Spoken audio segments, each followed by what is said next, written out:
evening, West Orange, and welcome to the West Orange Council of PTA's annual Board of Education Candidate Debate. The Council of PTA's debate has historically been one of the signature events that we have held as a service to our community. West Orange Council of PTA's membership is comprised of all West Orange PTA Executive Board members. Our council mission is to make every child's potential a reality by engaging and empowering families and communities to advocate for all children. West Orange Council of PTAs supports and empowers our school district's PTAs units through communication, training, and collaboration. But our primary objective as a council is advocacy, to work together to advocate and address issues within our district on behalf of our parents and teachers. We are fortunate to have representatives from the Board of Education and our superintendent at our council meetings. This gives us the opportunity to learn firsthand about the challenges our district faces and how we can help. PTA membership is open to anyone. You do not have to be a parent to be involved. Please support your local PTA. Your support will help us continue our work as the primary educational advocacy organization on behalf of the 7,000 students here in West Orange. We are fortunate to have two talented candidates this year from which to choose, Mr. Ken Alper and Mr. Christopher Diaz.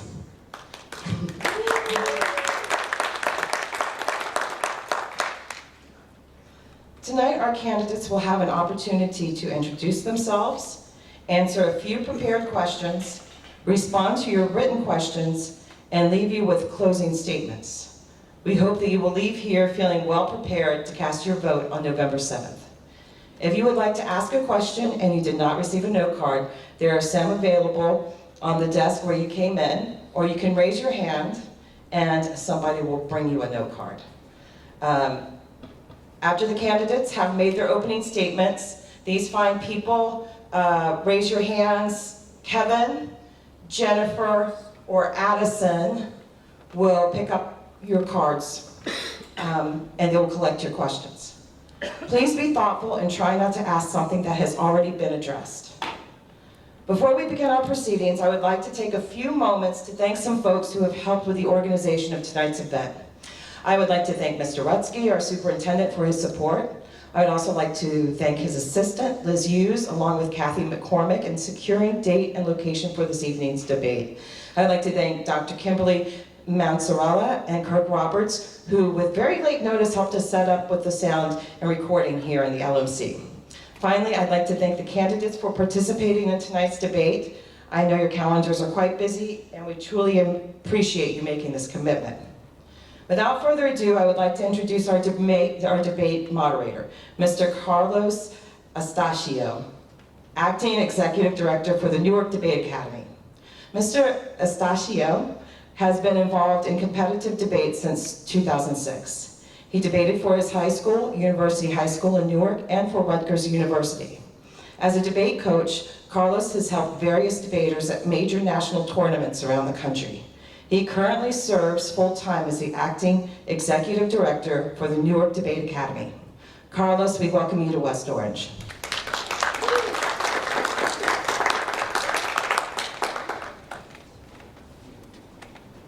Good evening, everyone. Good evening, thank you. So first, a few things. I'm just going to go over the rules for the debate. So first thing I want everybody to do is pull out their phones. I'm serious, pull out your phone. Sometimes you think it's silence, but you don't actually silence it. And silence or turn off your phones, because the last thing we want is for it to be ringing during one of your candidates' responses.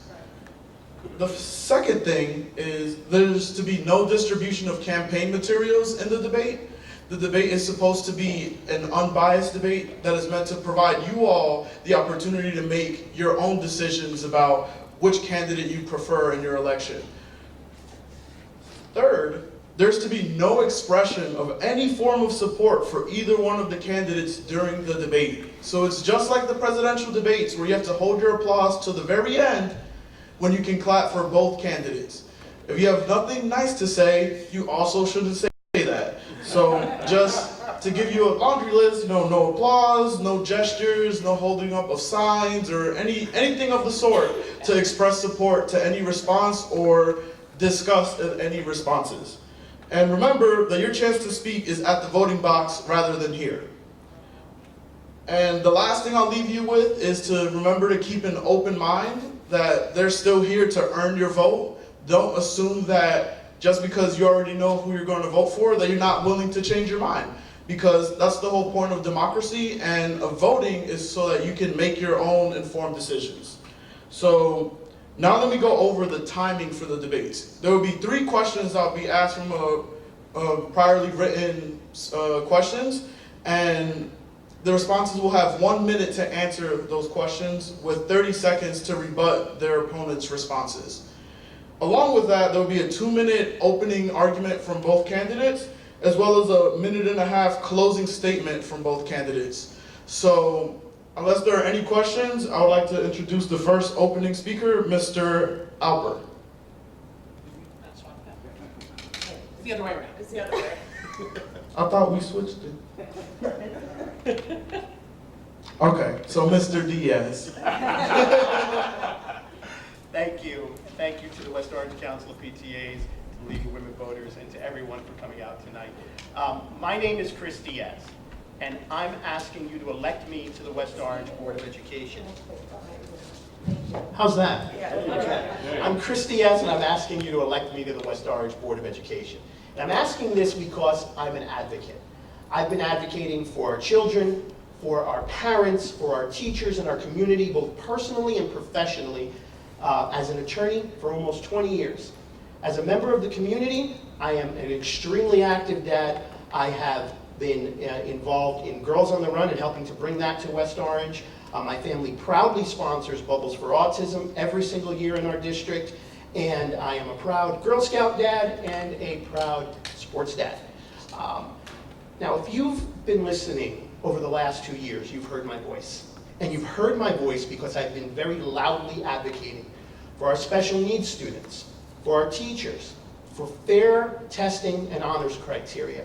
I've pushed the board on accountability for taxes and spending. I've pushed the board for better children's programs and a pathway to success for all of our kids. Most frighteningly to some, I have also pushed for transparency.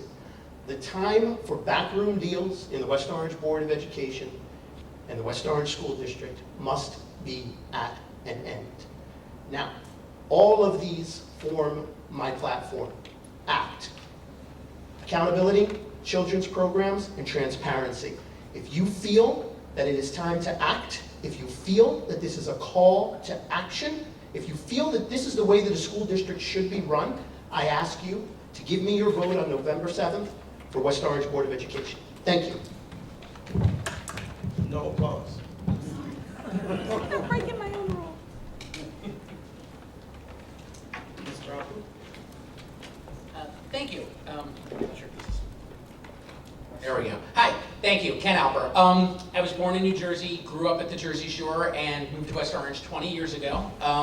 4 years later, my wife and I, starting our family, decided, we were looking for houses and trying to decide where to go, and we realized West Orange was home. It really just felt right, and it felt like we belonged. We thought that we had a safe community and great schools and a great value for our money here, and really importantly, we had great diversity in town, and that's the way we wanted to raise our kids. So, my wife Ronnie and our son's now 6th grade at Edison and a sophomore here at the high school. They've had great teachers throughout. We've had terrific experiences here in West Orange. And, over time, I became more of a volunteer and did more things within the community, working through the school, working on the Gregory project to complete our bus lane and our kiss and go in the back. And through that, I really developed a lot of consensus building skills, working together with lots of different people with different viewpoints, and realizing that I could provide some leadership to the board as well, providing those same skills. Professionally, I have 22 years of experience in market research, conducting data analysis, and I think combined with that, with my community involvement and my other skills, especially my ability to listen and propose workable solutions, and I think I can be a real asset on the board. I want to keep our schools strong. I think it's critical to keep our property values high, and strong schools are the way to do that. the same time, we have to stabilize our property taxes so that we can all afford to stay in West Orange after our kids are done in school. Not just us with kids in school, but those of us who don't have kids in school or in private school or our seniors. It's really important we get on that. You know, in summary, I have a really positive attitude about West Orange, about our schools, and about what we can accomplish when we all work together. And yeah, I hope I can make a strong contribution to the school board, and I thank you for your vote, hopefully. Thank you. We'll now move on to the first question, which will be answered by Mr. Diaz. Are the candidates ready? So first question, in your view, what has the district done well over the last 5 years? What has the district done poorly that you would change? You have a minute to respond, Mr. Diaz.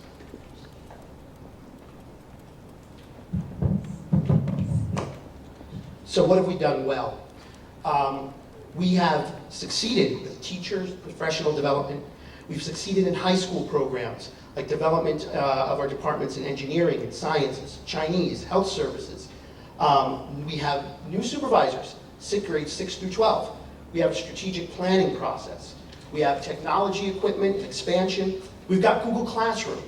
We've got better building maintenance and school safety and improved writing department. What have we done poorly?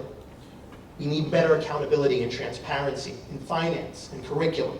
We need a better math K through 8 program. We don't have a grading rubric for K through 8. We need guidance, counseling, and career development, and HAP, and honors redevelopment. We need to change our middle school dress code. We can solve this through surveys and town hall meetings by creating priorities for strategic planning and objectives, public reviews of our statute and curriculum with New Jersey State Board School Association, and public discussion of problems. That is time. Thank you. Thank you. Mr. Alper? So I think one of the things that we've done really well is that we've started acknowledging student achievement here at the Board of Ed meetings, and that maybe takes too long some nights, and maybe we should separate that out and do those in separate meetings, but I think all in all it's fantastic that our kids are getting the recognition they deserve for their accomplishments. Public relations has been really strong in the past couple of years, especially if you look on social media, where you can see every day the great things that are happening in our schools. We put lights, the district put lights on the football field, which doesn't sound that important, but it really builds this whole community spirit and makes a huge difference. The re-registrations that we've done to make sure that it's only West Orange kids going to West Orange schools. The one-to-one technology initiatives, and it doesn't... I'm sorry, that is time. Really? It's only a minute, sir. Just 30 seconds. It's a 30-second rebuttal.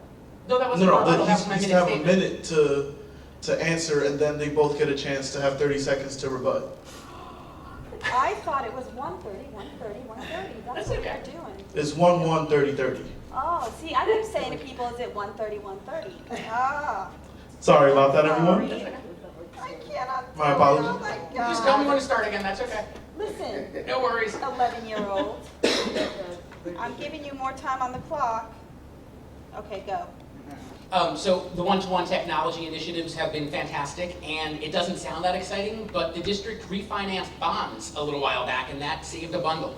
On the downside, one of the things that I'm really not happy about is still the honors program. With all the cracks we've taken at it, it still isn't what it's supposed to be, either the program itself or the testing to get in.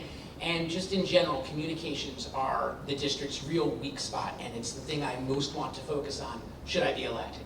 Everything from the website, where you can't find any information, especially if you're on a phone, to just the way we speak to each other at meetings, the board to the public and to each other. And communications is really our weakest position right now.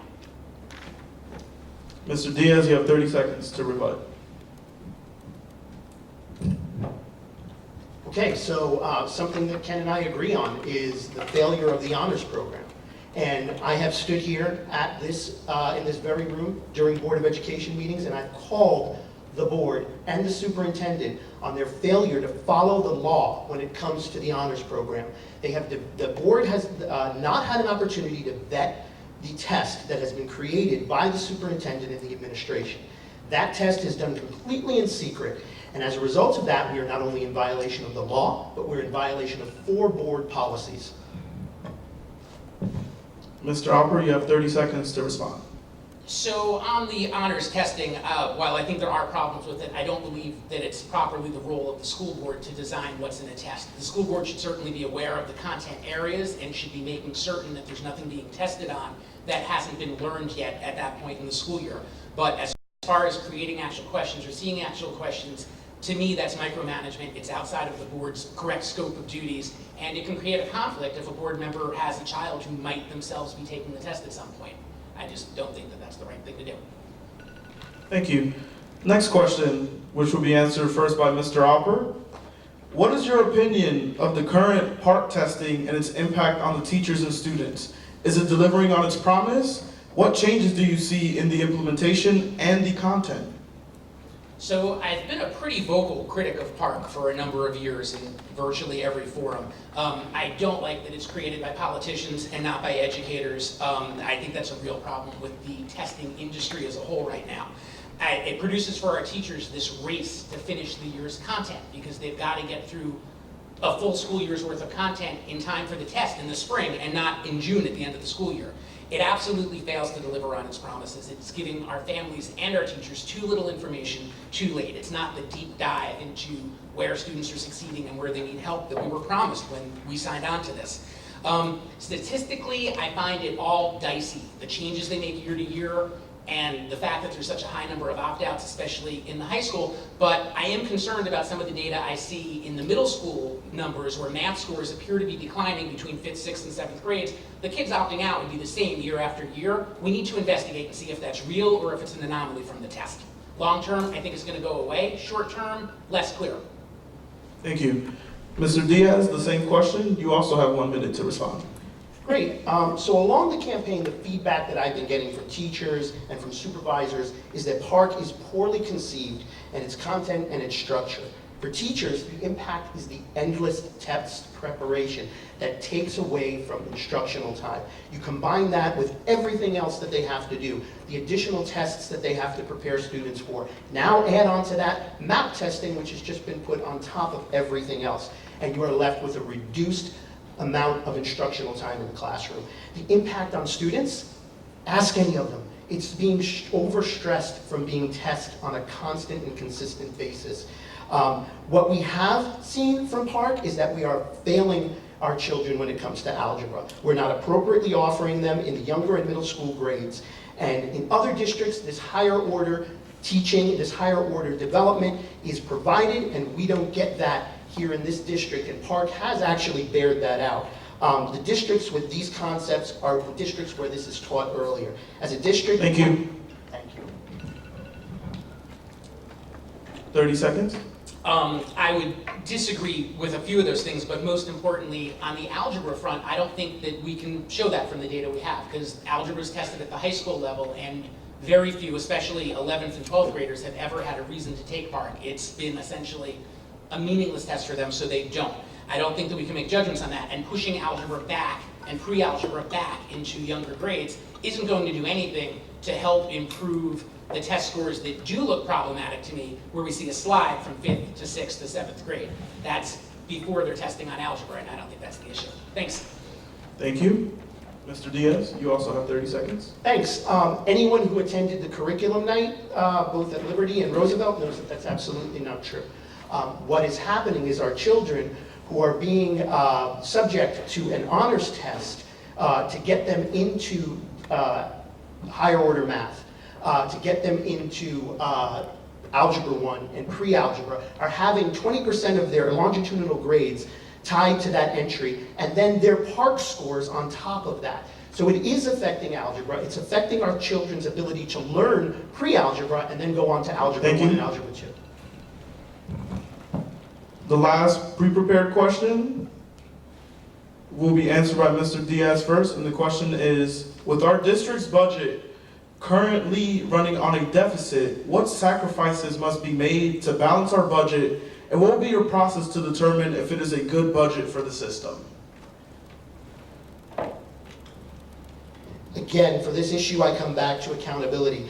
2 years ago, the district approved funding and partnerships for foundational and corporate grants initiatives. Since that time, the superintendent has not reported 1 cent of applications or proposals that have been submitted for this money. The New Jersey School Boards Association gives us $7,000 per year for grant research. This money has been squandered. For example, in Jersey City, They have received $83,000 in grants at a $4,000 price tag. Our $50,000 annual investment should have yielded already $250,000 to $500,000 in grant money. The goal is in the strategic plan. However, we don't use it. We leave that money on the table. We need to set financial goals for the superintendent and the board, and I am proposing a third-party forensic audit of the district in order to determine where our money is being spent, and then once we determine that, we'll know what to cut. Thank you.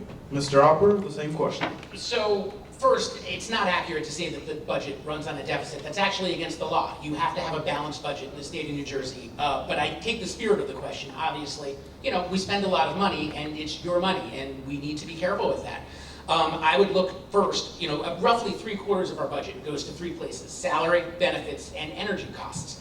Shopping the insurance on an annual basis is a good way to actually attack those costs, because even if you make a little change, insurance is such a big chunk of what we're paying, what the district is paying, that it makes a huge difference. Energy, the district has been doing reverse energy auctions each year to allow energy providers to come in and bid what they're willing to take from the district, which is a good way to save money as well. For the rest of it, I want to sit with John Calavano, the business administrator, and look at that 25% remaining discretionary spending, go through line by line and find places that don't touch the classroom where it would be possible to find some savings. Non-teaching positions, obviously. Thank you. Mr. Diaz, you have 30 seconds to rebut. Just wait for our timekeeper. Thank you. Yeah, we passed a balanced budget, but we passed a balanced budget with hidden costs. And whether the district was aware of that, whether the board members were aware of that, or whether they weren't aware of that, shame on them. Because what we've done now is we have increased taxes in our district by $5 million. And we allegedly cut positions, we allegedly cut back on programs, and we did that in order to supposedly get better healthcare costs. Yet, despite that, here we are, $5 million greater in our taxes. Thank you. I actually want to go back and actually agree with the fact that we do need to do a lot more with grants. I think there is some money out there, but we've also seen that folks in the district have tried to work on grants for a number of years. There's been some success. I know that the Italian program in the middle schools was saved through a grant from Unico, which was terrific. We need to see more of that. I agree wholeheartedly on that front. Thank you. We'll now move on to the audience-generated questions as soon as I receive them.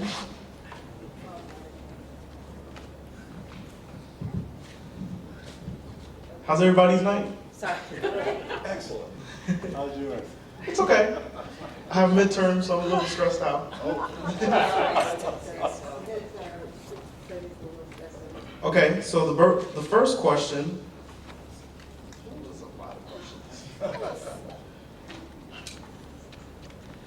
So the first question to be answered by Mr. Alper is, how would you respond to people who say our schools, particularly middle and high schools, are very inferior to those in neighboring districts and similar districts around the state?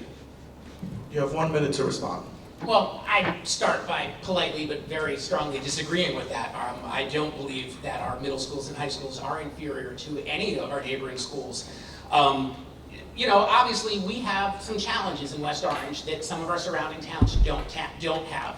Here at the high school, 46% of our students are on free or reduced lunch.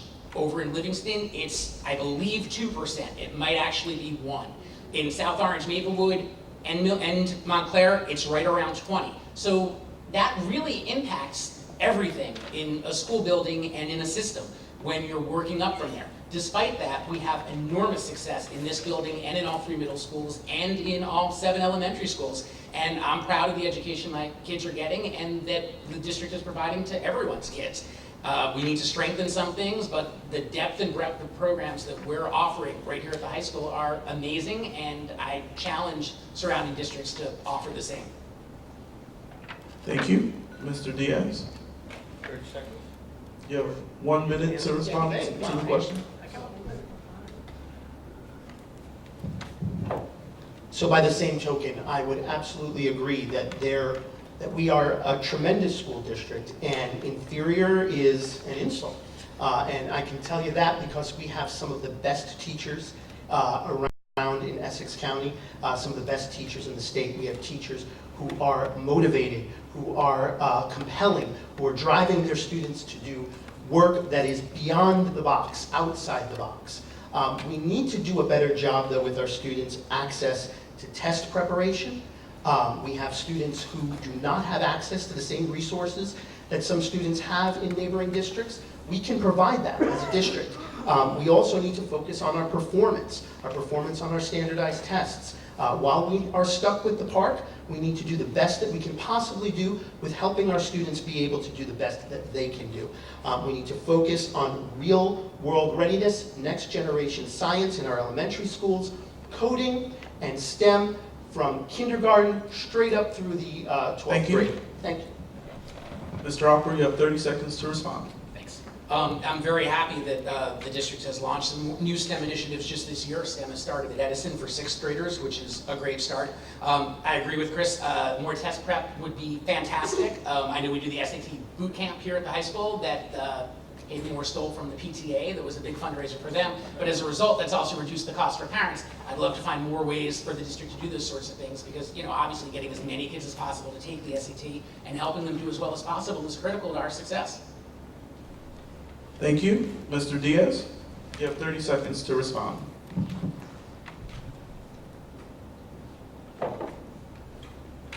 So I was actually very happy last year when STEM was provided to my 6th graders. So we actually did get a jump on that.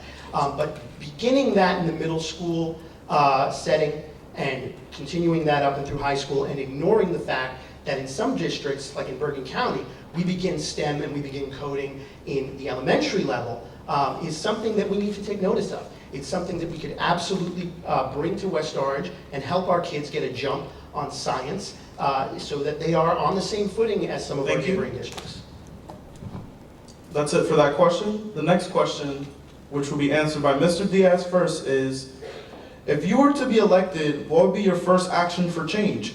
Please be specific and how would you go about it? Then they listed, please, specific actions, underline, exclamation point, exclamation point. So if I'm hearing you right, you want specifics. Yes, sir. All right. So it all goes back to my platform. Accountability, improved children's programs, and transparency. So here is one of the first planks of my platform when it comes to accountability. As I said before, our town council is excellent about hiring a grant writer, about that grant writer going and obtaining grant monies for the town. Our school board simply does not do that. Now, we were approaching 75 cents on the dollar with respect to the tax levy in this town when it comes to the schools.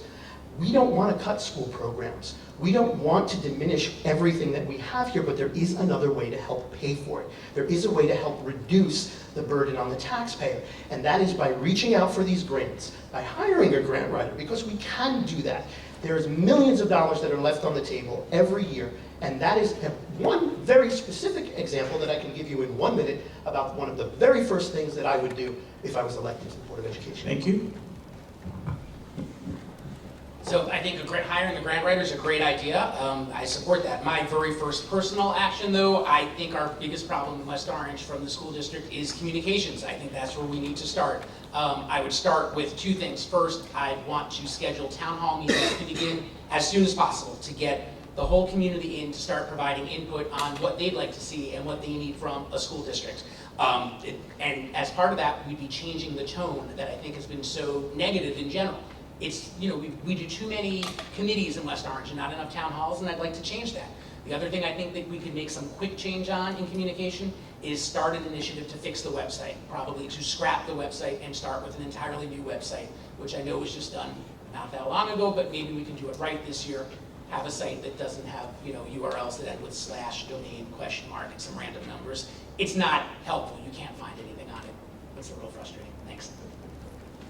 Thank you. You now each have 30 seconds to respond. So another huge portion of my platform is transparency. And what I feel we need to do as part of this district is to bring about an understanding of where we fall short to our children who are in the middle, to our children in our underperforming schools. And as a special needs advocate is something that is very near and dear to my heart, to where we fail our special education parents and our students. And last year, and continuing into this year, and I'm hopeful that part of what I was saying last year rang true, an audit. Mr. Albert?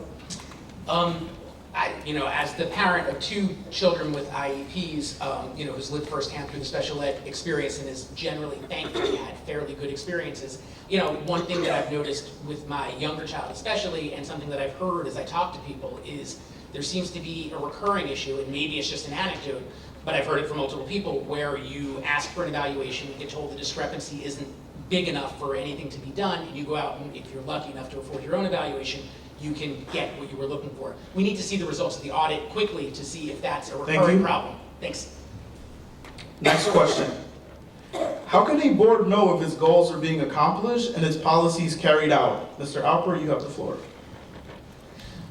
So there's actually several types of goals. There are the board goals that it creates for itself, which are actually published on the website, so anybody can go see how the board's doing on that.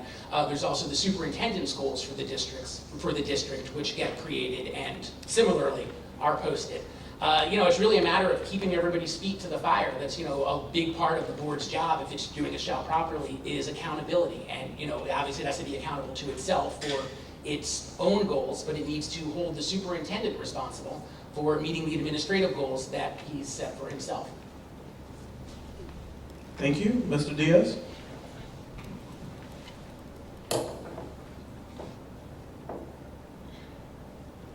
So the way that we determine whether or not our goals are being accomplished in this district is by taking a look around and getting important and crucial feedback from our teachers, from our students, from our parents. I have proposed conducting a series of climate surveys that would be able to help us obtain information from all stakeholders in West Orange. Now, is the special education program working for everyone? Probably not. And there's a way to find that out through these climate surveys. Are teachers necessarily happy with how they're being treated in this district? Do they feel as though they're getting the proper supports? Do students feel safe in our district? Do they feel as though they're the targets of harassment and intimidation and bullying? These are the ways to find out these important answers.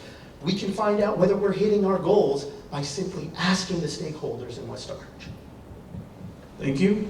Mr. Alper, you have 30 seconds. It depends on the goal, obviously, but absolutely, and I fully support the surveys. As I said at the last board meeting, these surveys would really be more of a focus group, but that's not a bad thing. They're self-selected, they're not necessarily statistically valid and extrapolatable to include the entire community. Sorry, I work in survey research, but they're still very valuable data, and not only can it be used to evaluate how well the board is doing at reaching some of its goals and the district goals, it can also be used to help create goals for the next cycle as we see what people's concerns are. And again, town halls, which I think we also both support, would help with that as well. Mr. Diaz, you have 30 seconds to rebut.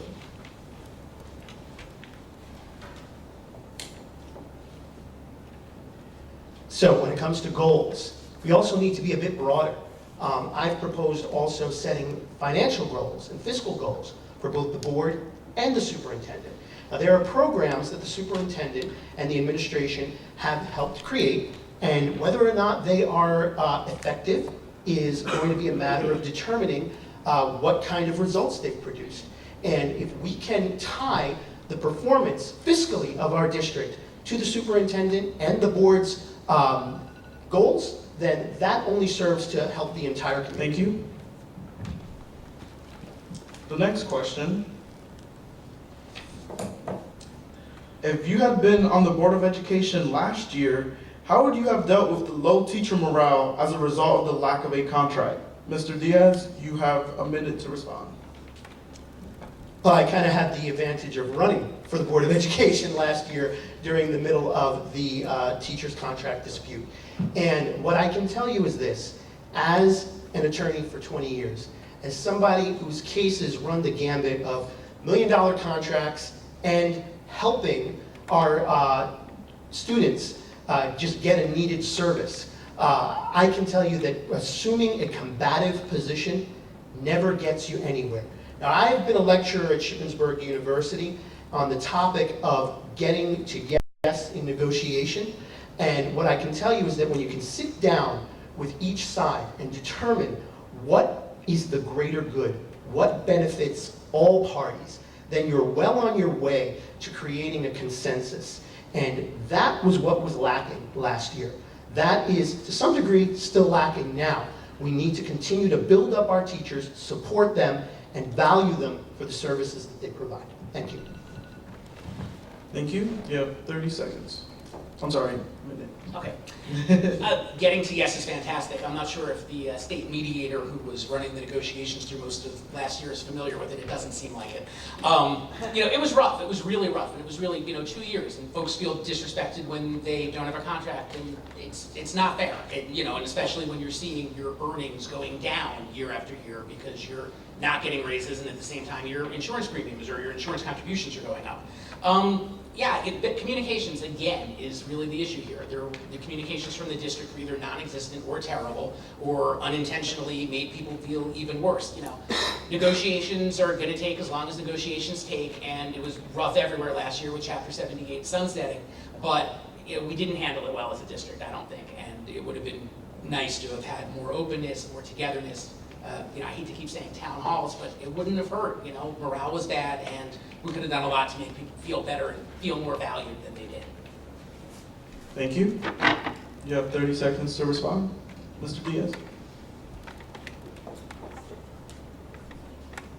It goes without saying that the board last year sat in this room and looked at a room full of teachers and a room full of red shirts and said, we hear you. And then we went another year before anything was accomplished. What I have proposed is to continue that dialogue that we failed on last year. And like I said before, that would be an opportunity to bring in teachers on climate surveys to understand where they feel we're falling short and what we can do better. Mr. Alpert.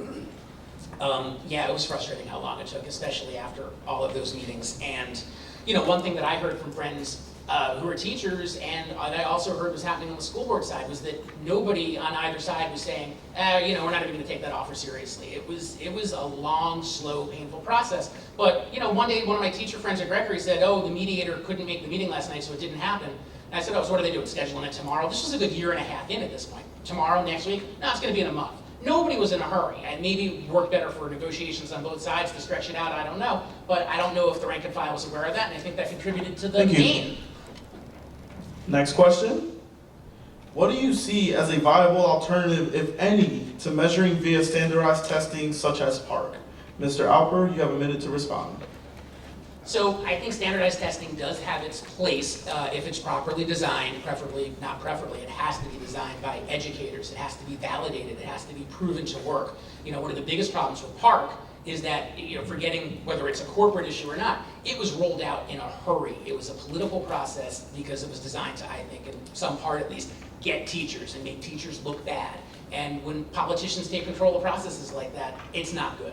A properly designed standardized test, we took the Iowas when we were kids, other districts used other things.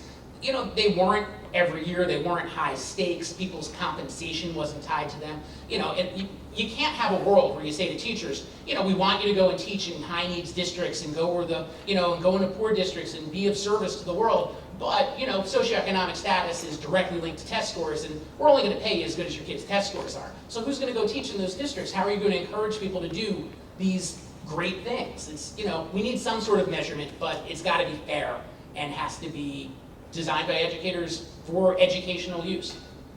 Thank you. Mr. Diaz? I've been saying this so long that I feel like I hear it in my sleep. The best measure of a child's academic success is their longitudinal success. How has that child done from kindergarten straight up and through 8th grade? How are they getting A's? Are they getting B's? Are they understanding the concepts?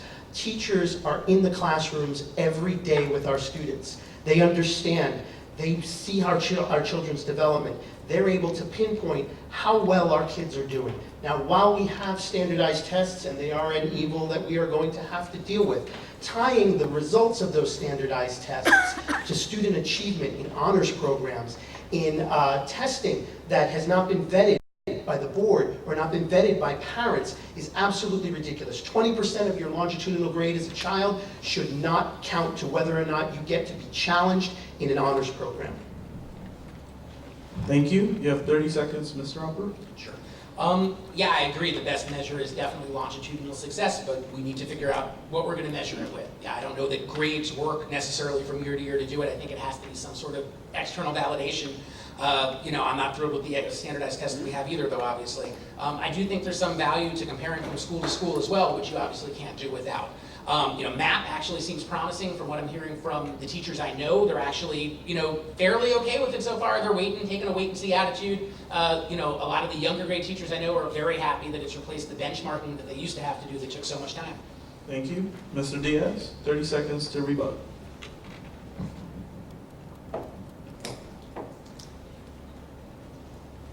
So when a test that is designed in secret and only measures 20% of your child's longitudinal grades has almost everything to do as to whether or not that child is going to be challenged, then that is something that we need to bring out into the forefront.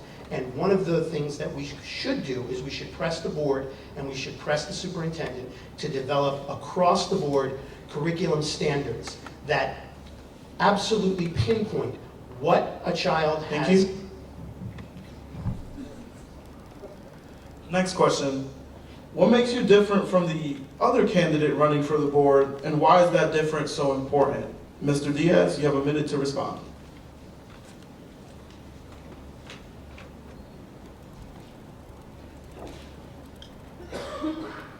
So, Ken knows, and I think the feeling is mutual, that we have absolute respect for each other. We both value our public schools and our public education. What makes me different?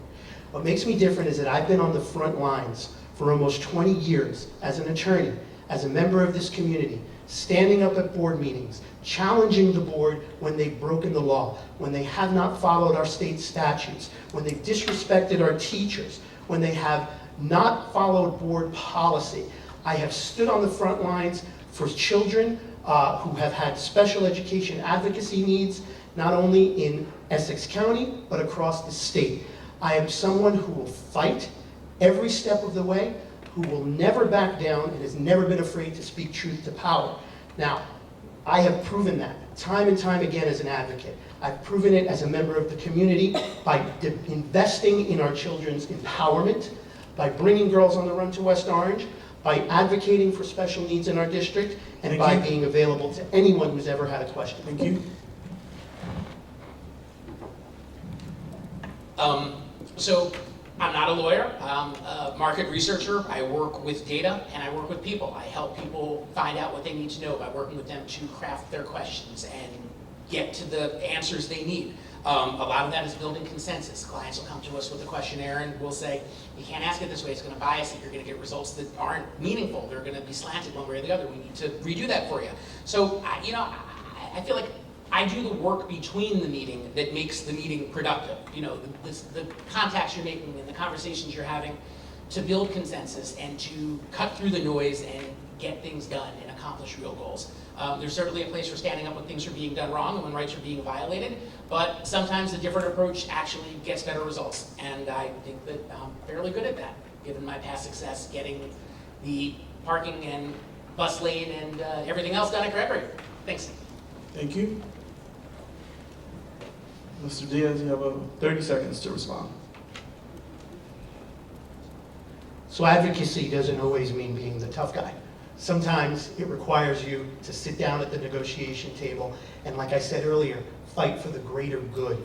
And that it takes an opportunity to sit back and understand that a combative position is not always the best. A collaborative position is. And that's how I think I've been successful as an attorney as well. I've been able to get people to come around and see how the greater good can be achieved by simply listening to each other. I find that that is what is lacking on this board now, the Thank ability you. to open your ears and listen. Thank you. Mr. Alper? I agree completely about collaboration and listening. It's why I'm here at just about every Board of Education meeting taking copious notes. It's why I'm talking to people to find out their viewpoints and understand what's going on. And it's why I was at each of the strategic planning meetings that helped us create the 5-year strategic plan that is currently being implemented. Definitely very collaborative. Thanks. Thank you. The next question. How would you describe the effect of the ASAP program for students participating in athletics? Mr. Diaz, you have a minute to respond.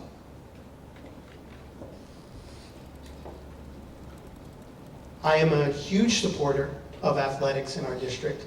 My daughter is a rising basketball star and a rising softball star. So I have always prided myself on the fact that West Orange and our kids are standouts in the fields of athletics. Athletics complement education in every imaginable way. So my feeling on the ASAP program is that right now it appears to be successful. I've gotten great feedback from other parents and students about how that is working out for them, and I think that it is something that we need to continue to support. Thank you. So the ASAP program, if you don't know, if you don't have any kids at the high school, it stands for Athletic Students for Academic Proficiency, and it's been a fantastic success. It was instituted several years ago when we were having some trouble in the district with athletes not keeping their grades up, and under the program, simplifying it, if your grades aren't good enough at certain points in the year, you have to go for mandatory tutoring until you get them back up where they need to be. I can't remember the exact numbers, but it was something like when the program started, I think half of the student athletes were actually at one point in it at the very beginning, and currently at any given time it's down around 20. So it's really, and a lot of the kids who were in it, I understand, have actually gone on to honor roll. So it's been a tremendous success, and there's also a band version of it, BSAP, I understand, which does the same thing for band kids. So it's one of the things I think West Orange has actually done really well. Thank you. Mr. Diaz, you have 30 seconds to rebut. It's hard to rebut against something that's working so well. But what I would like to say is that taking that concept of mandatory tutoring and enhancement of academic achievement and bringing that over to the district in general for kids in our underperforming schools, for kids who are stuck in the middle, for kids who don't have access to the type of resources that some of our neighboring districts have or that some of our more affluent families have, would be something that I would absolutely be supportive of, would be something that I would spearhead. I think it's time that we do that as a district as a whole. Thank you. Mr. Alper, you also have 30 seconds. Man, it's hard to keep rebutting when you keep agreeing, right? So yeah, the tutoring, the African Heritage organization has been doing that in a lot of our schools, and it's been enormously successful. I'd love to see that expanded in any way we can. That's a fantastic program, and definitely. Thank you.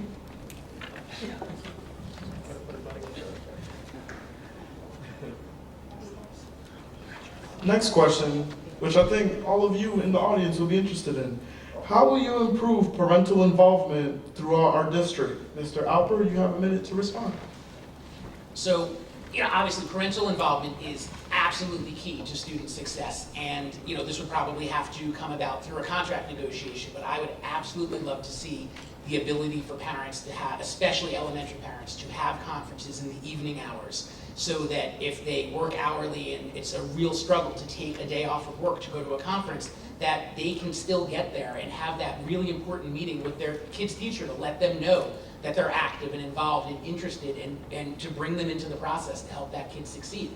Similarly, maybe through grant money, maybe through volunteers, we really have to make sure we have translators available for parents who maybe don't speak English fluently as well. Because again, these are kids who tend to fall through the cracks because their parents aren't able to give them the same resources and same amount of involvement that other parents who have more flexible work schedules or better English abilities are able to do. Thank you. Mr. Diaz.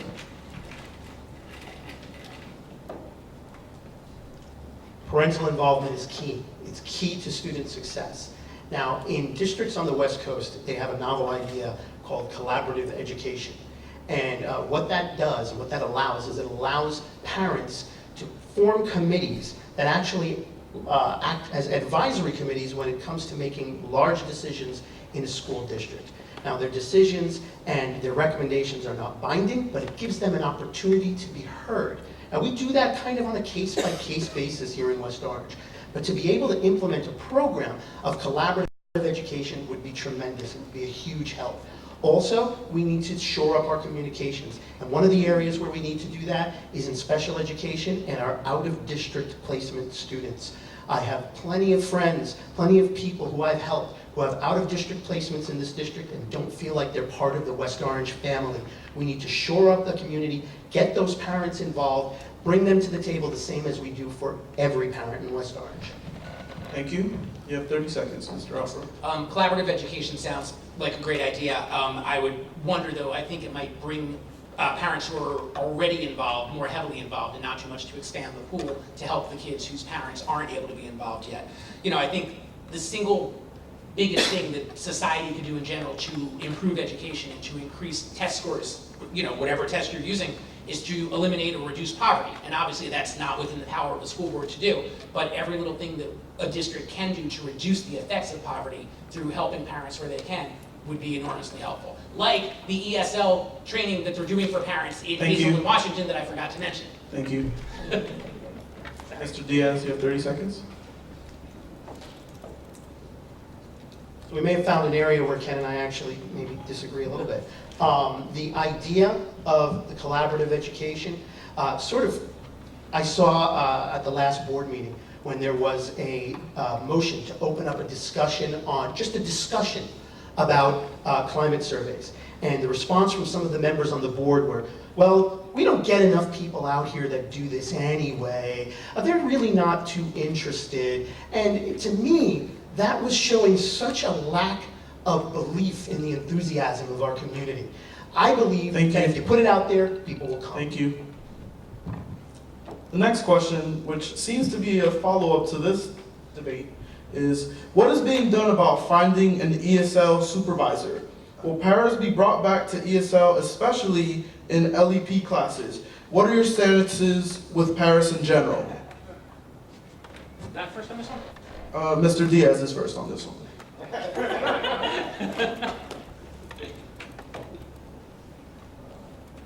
What's being done?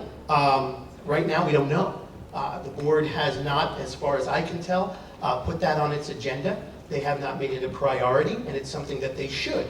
Now, last year, when there was talk, and earlier in this year when there was talk about cutting paras, and we did in a great, in some instances, that's something that I was opposed to. I think that we could have saved jobs for our paras with some of the money that we got back from our windfall from the state.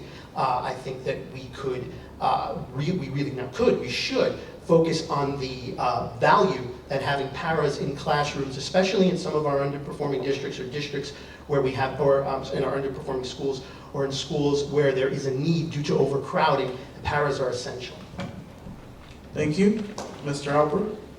Definitely, I would agree that we need to have paras wherever we can. As far as the ESL supervisor, I don't know the answer to that. I'm not going to pretend I do know what the answer is, but I'll tell you what I would do and what I will do, which is, and I recommend everyone else do it, is at some point when I'm not sitting here, I'll pull out my phone and I'll send an email to jrutsky@westorangeschools.org and I'll say, what's happening? What's the, where is the ESL supervisor? What's the status on that? What's the latest? And if I don't get an answer, I'll send another email. If I don't get an answer, I'll ask at a board meeting if that's necessary. Or I'll send an email to, there's I think a group address that goes to all the board members. Generally you get good responses when you ask. I don't know what the status of this, it's not something that I'm personally aware of, but what I would say if I were on the board and this question were posed to me, I'm gonna find out and get back to you. Thank you. Mr. Diaz, you have 30 seconds to respond. I'm just going to respond by reiterating that having paras in our classrooms is essential. It's important, and I would absolutely urge the board to put this on their agenda. I'd urge the superintendent to speak about it, to let us know where we stand with regard to an ESL supervisor, and that is part of the advocacy that I find to be very important and key and crucial to a potential member of the Board of Education. Thank you. It's going to be a lousy and quick rebuttal. Yeah, I agree. It should be put on the agenda. I urge them to do it as well. Thank you. Next question. We spend a lot of time talking about students in honors and students in special education. What would you do for the kids in the middle? Mr. Alper, you have the floor. That's a great question. While I do have 2 students who are in special education, they're also both pretty much in the middle, so I feel like I live a lot of this myself. We're already doing some good things, especially at the high school level where there's just so many things for kids to do. It's not just about academics, it's about the whole child. It's about sports for some of them, it's about extracurricular activities. My middle schooler now in 6th grade has got a ton of possible things that he can do. And all those things, they take a kid who might not have an IEP and might not have HAP or honors classes, and who maybe isn't in love with school and does, not a kid who, I want to go to school, I'm so excited to see my math teacher. A kid who needs something else. He's excited to go to school for student council, and my other one's excited to go to school for video game design. And these are things that bring them in the building and get them excited and actually keep them from falling in the cracks because they find themselves a part of a smaller community. Whether that's a club or a team, that's really what keeps kids going and helps the kids in the middle find academic success. Thank you. Mr. Diaz?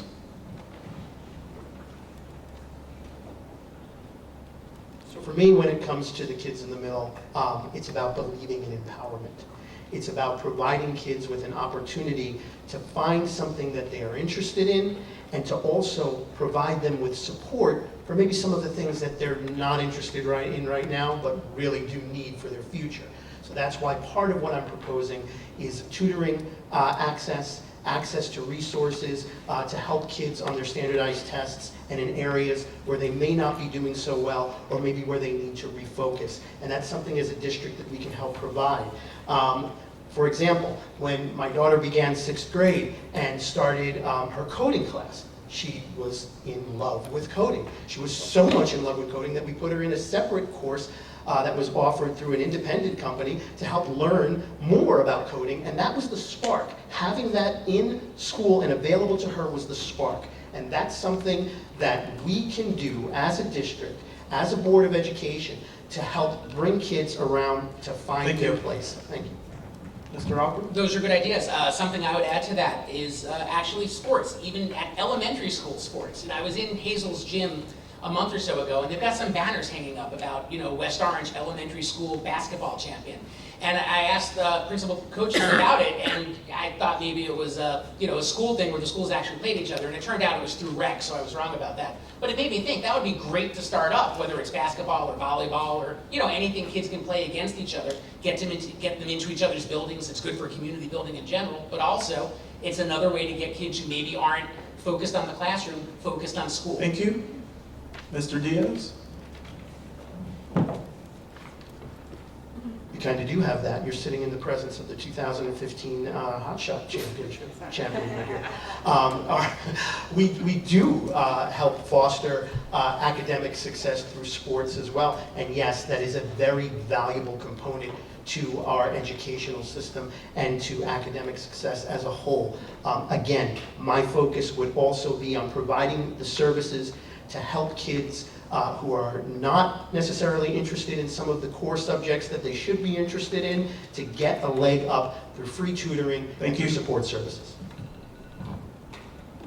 The next question, do you believe that the Board of Education members should have term limits? Mr. Diaz, you have the floor.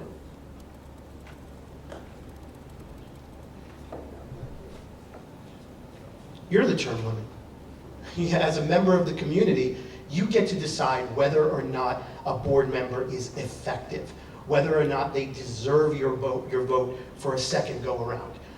We have 5 members on our Board of Education. Each one of them brings something different. Each one of them may have a different perspective. Maybe that perspective doesn't align with exactly how you think, as a member of this community, the board should be acting, how it should be managing its superintendent, how it should be treating its teachers, whether it's responsive or not. You are the citizens. You are the taxpayers. You get to decide whether or not a board member should be reelected. You govern the term limits. I believe in our voters, I believe in West Orange, and I believe in our taxpayers and our parents, and I believe that they make the best choices. Thank you. Mr. Alper? Yeah, I agree. Voters are always the ultimate term limit. Voters know, and to a large extent, I think board members and, people serving on any elected body, any local elected body, school board, town council, Congress, I think is another story. They know when they're not effective anymore. They know when they've had enough, because it's not like anyone's getting rich on the school board where there's no pay whatsoever, or, even on town council where they give you a little bit of a stipend, I think. It's, local government, it's mostly, you're doing it because you want to do the right thing, because you've stepped up to help, because you think you see a way you can make a difference in the world. And you do that for a while, and it's time to pass the baton on and, find somebody else and say, it's your turn. You're done with PTA, it's time for you to step up and do the next thing and help your community in another way. Voters definitely are the term limit. I can't see a legislative way that would make sense to force one. Thank you. Now, is there a rebuttal? I don't think we Maybe need we one. had that option. Just kidding. Awesome. Wow. We can skip them. So next question. With cost of benefits rising at a rate greater than the 2% cap, what avenues do you see for keeping taxes level or decreasing? Mr. Alper, you have the floor. So this is a tough challenge for school boards all over the state, and I think New Jersey's probably worse than other locales, but probably nationally too. Especially healthcare is really the driving factor, and if healthcare costs are going up, let's say an average of 10% a year, which is obviously over your cap, you've got to find savings somewhere else, or you have to find new revenue somewhere else. You can shop the insurance every year, which generally is only going to reduce the increase. It's really unlikely you'll ever see a decrease from year to year. And the real solutions to this, and I don't want to necessarily wade into this because it's really political and it's totally outside the hands of the school board, it's a bigger solution, whether that's single payer or some sort of national consensus that health insurance is broken and needs to be revised in some way. Everything else that we can do, and I think there's a lot of ideas we can do to trim on that 25% discretionary, and with energy costs, that's really just kind of fiddling with the edges and trying to provide some tax relief temporarily, while the big problem definitely remains healthcare. Thank you. Mr. Diaz, you have the floor.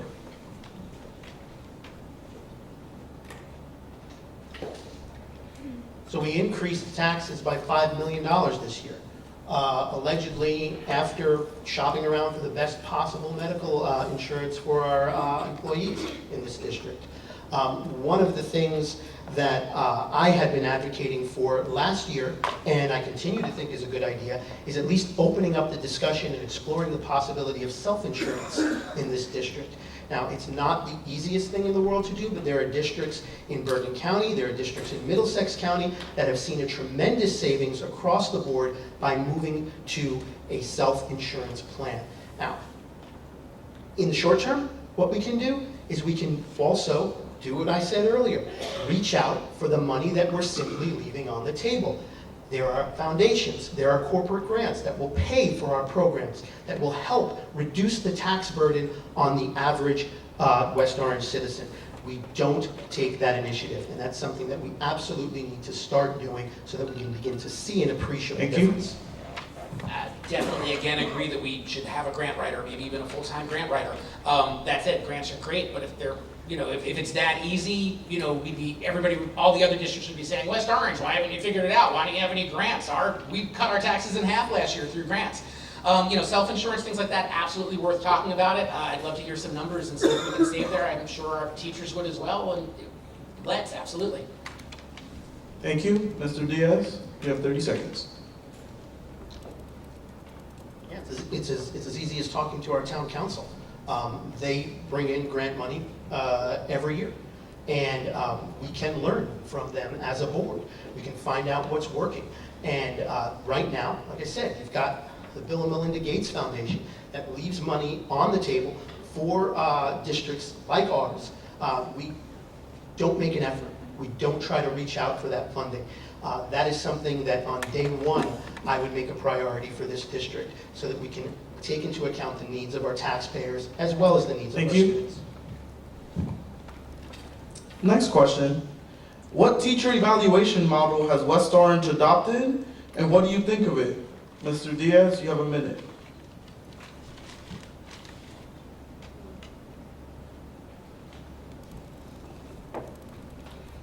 is it adopted? Well, far too often our teachers' evaluations are tied to the results of standardized testing.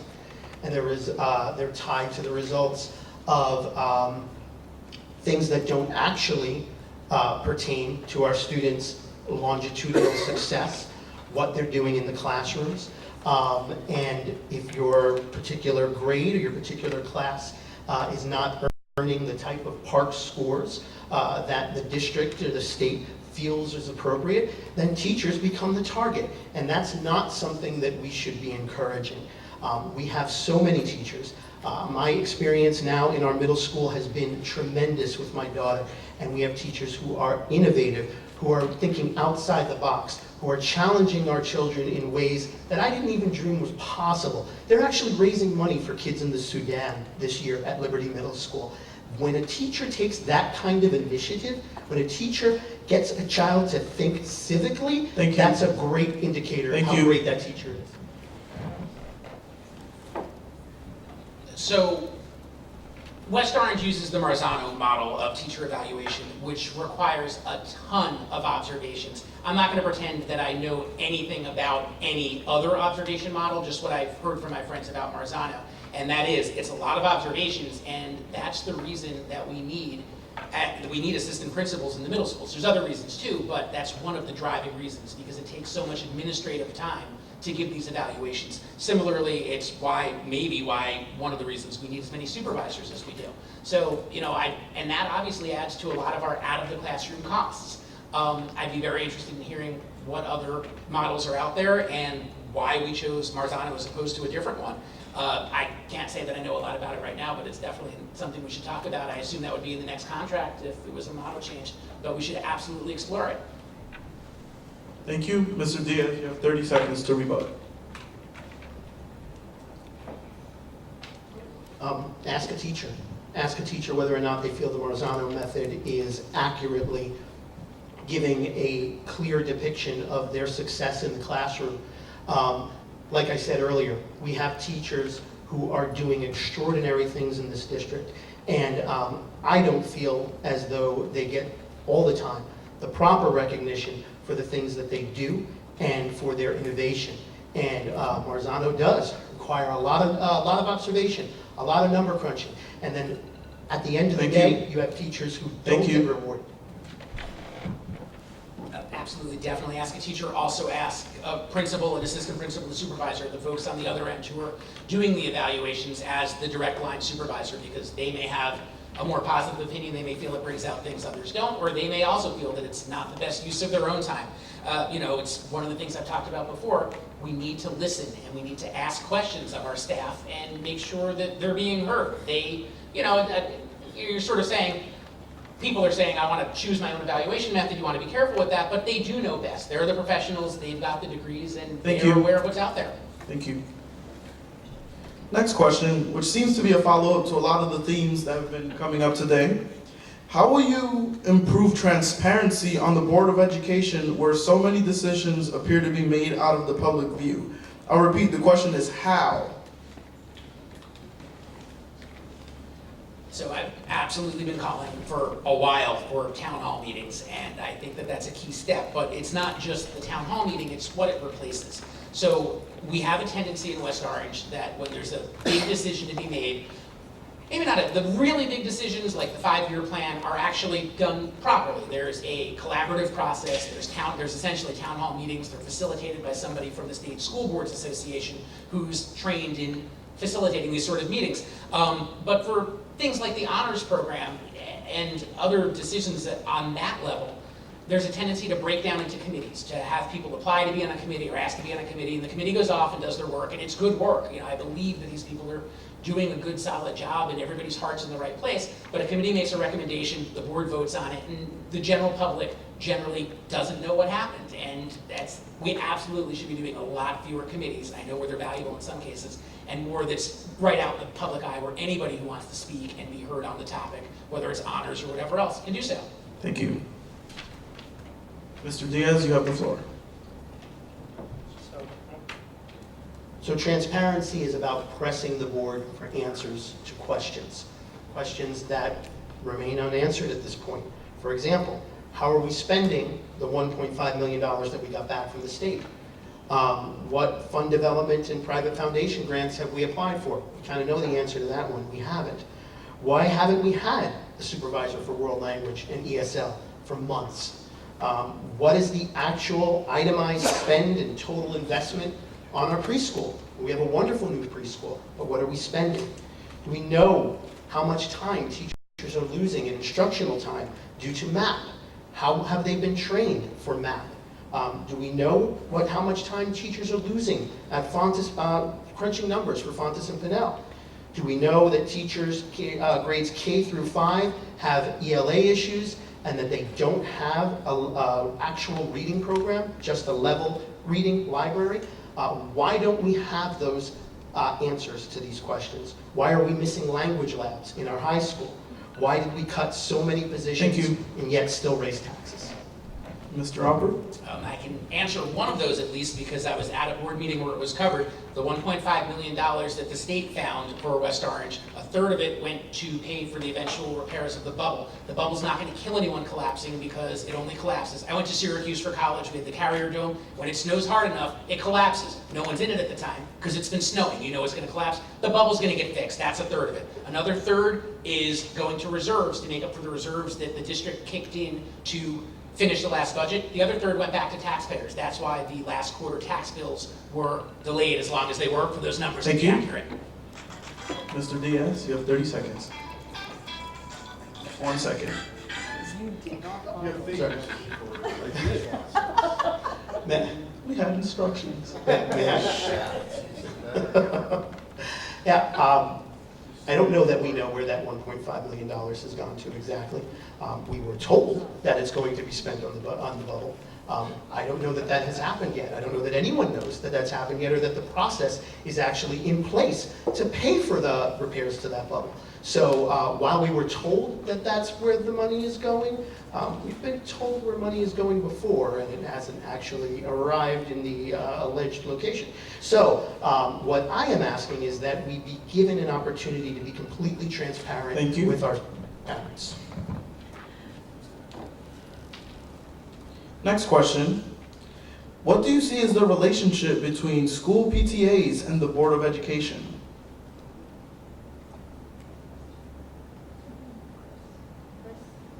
Mr. Hopper? Yeah, first, I'm sorry. Yeah.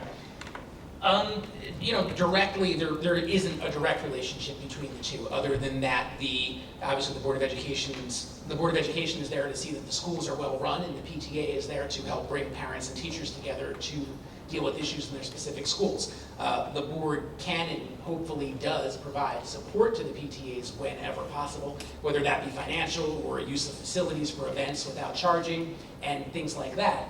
But there's not really, the board doesn't manage the PTAs don't influence the board directly. There's no direct connection, other than that we should be seeing, as we should everywhere, a collaborative process where folks get together to make things happen and support each other in their efforts. Hopefully board members are coming to PTA events. Hopefully PTA members are coming to school board events.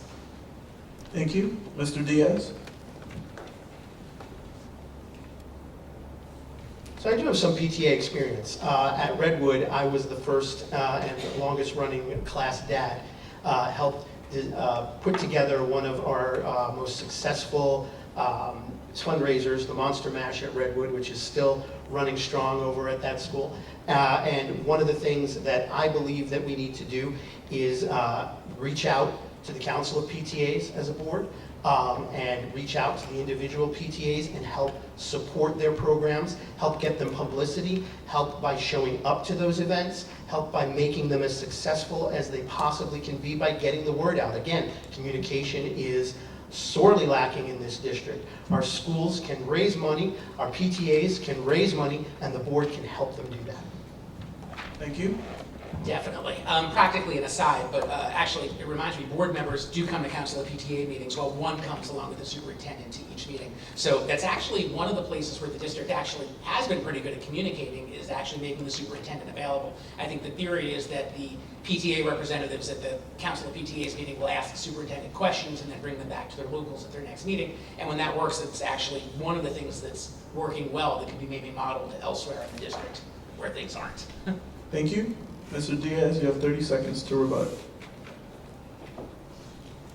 And one of those things we seem to agree on, communication, communication, communication. It's hard to rebut something as simple as that.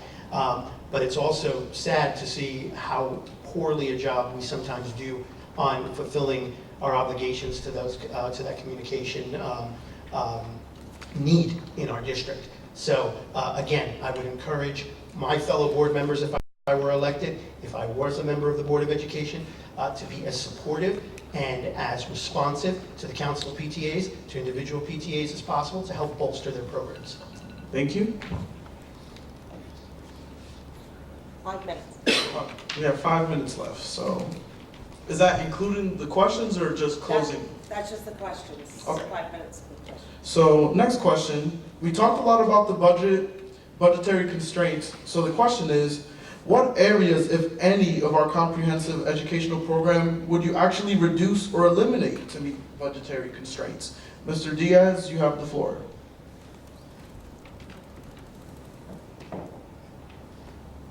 No one from this side of the aisle, without being on the Board of Education, can tell you off the top of their head or with any certainty whatsoever as to what programs should be cut. How do you value one program that is doing something tremendous for one group of students as opposed to one that is doing something tremendous for another? What I have proposed, however, in order to determine where we have waste, where we have duplication of services, is to conduct an independent third-party audit of our district and our board in order to determine in as unbiased a way as possible where there can be a need or where there should be a need to trim the fat. And that is, I think, the most direct way and something that is overdue, something that taxpayers have been calling for on deaf ears for quite some time. A forensic accounting of the Board of Education, of the district, would help us figure out where our money could best be spent. So to the extent that the comprehensive educational program includes classes and extracurricular activities and sports, I would say that there's no area of that where I would support cuts without some real data showing that these are classes that are being offered that no one's taking, or that extracurriculars that no one's enrolled in. The comprehensive educational program that's the education. We're not going to support cutting school. We're not going to cut classes or extracurriculars or sports, again, unless it's something that no one's doing. If there's a class that has 0 enrollees or very, very few enrollees, that's certainly worth looking at consolidating, and finding something that does a better job of engaging our students and makes them active. Same with extracurriculars, same with athletics. If there's sports that aren't performing anymore, that people aren't wanting to perform, but no, in general, not cutting to that. Thank you. Mr. Diaz, you have 30 seconds.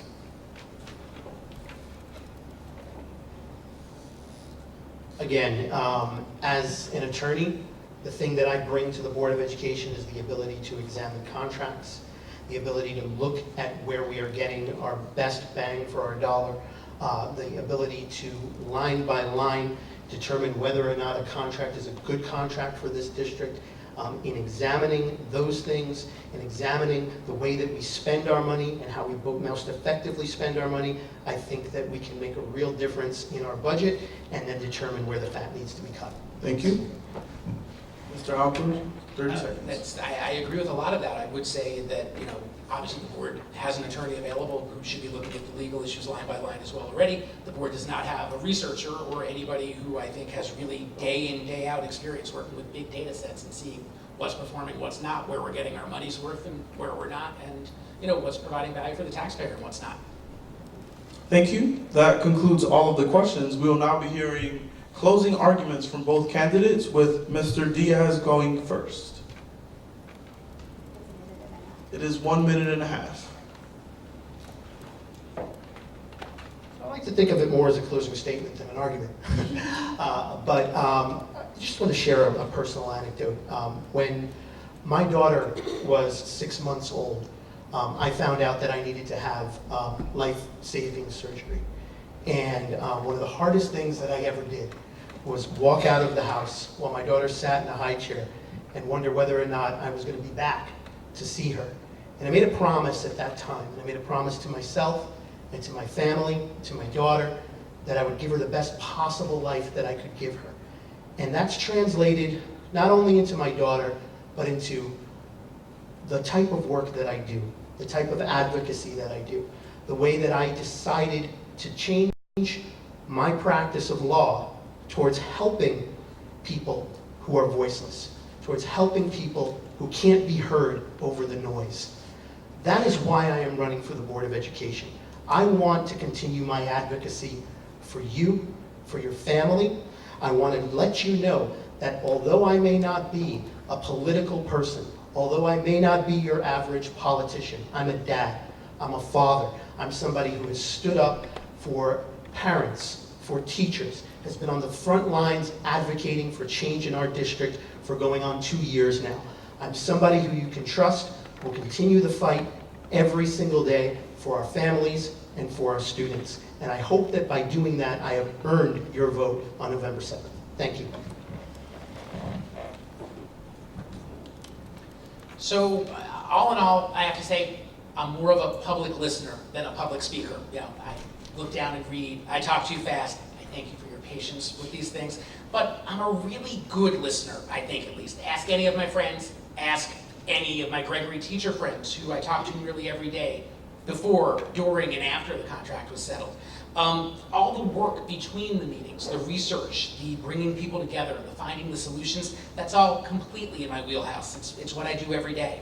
My data analysis background, my involvement in our schools and in the community, it's all given me this unique set of skills. It's given me this ability to bring people together in ways that I just don't think we have right now on the board and that we desperately need. It's also earned me the support of people all across our community. I want to make sure we're committed to all of our children, gifted in honors, special education, and all the kids in the middle. I want to make sure we're focusing on all of our community, parents, teachers, and children across all 12 of our schools, as well as those without kids in our schools and our seniors. I want to make sure we're dedicated to our future, providing transparent leadership for the years ahead and finding ways to reduce our tax burden. All in all, I'm a hard worker with a history of stepping up when needed, of working to build consensus, and of providing data-based solutions that work. And I hope you'll elect me to serve on our school board. I'm asking for your vote tonight because I believe I can do the most to help West Orange. Thank you. Thank you. So that concludes this evening's event. You've heard all of the candidates. You've heard what they have to say. And I just wanted to give a few thank yous to, first, the West Orange Council of PTAs. Shameless plug here, the Newark Debate Academy, the organization that I work for, as well as the Rutgers University Newark Debate Team. And most importantly, I want to give you all a thank you for coming and to remind you what I said earlier, that the time for you to speak is at the voting box. So if there's anything that you heard here that might have nudged you one way or another, or if you feel as though you were informed after leaving here today, to please make your voices heard at the voting box. You had two great candidates ask you for their votes. Now it's your turn to respond. Thank you.